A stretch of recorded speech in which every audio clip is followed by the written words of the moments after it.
Your Daily 180, 180 seconds of pure Bible study.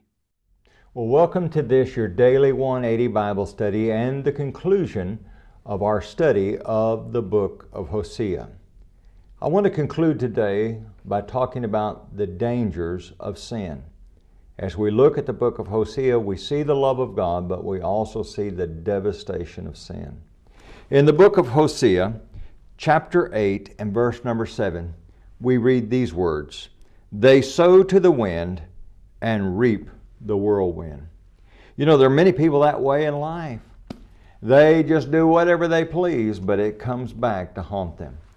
And I believe that when a person decides to give themselves over to sin, they will suffer in this life, and they'll suffer even more in the life to come.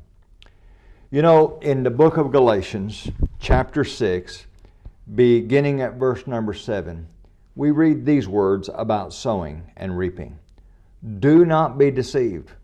God is not mocked. For whatever a man sows, that he will also reap.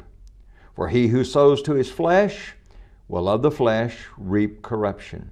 But he who sows to the Spirit will of the Spirit reap everlasting life." You know, we need to be very careful about the choices we make in life, about the decisions we make, about the things we do, because there will be a return. I made this statement at the beginning, the statement I'm about to make, I made at the beginning of this study, and I think it's so important for us to realize that. And that is that sin destroys the nerve that enables us to make good moral choices. When we dabble in sin, it's just no telling how far we can sink.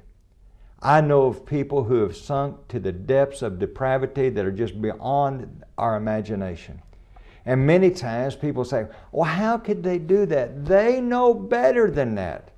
You see, sin begins to attack the intellect. Sin begins to sear the heart and the conscience, and a person, after a while, they may hurt at first, but then after a while, they no longer care. And they depart farther and farther away from God. And so we need to make sure that we're always sowing that which is good and pure and holy and acceptable in the sight of God, that we never dabble with sin, and that we always remain faithful and submissive to the Lord. Join us again next week for your Daily 180 Bible study.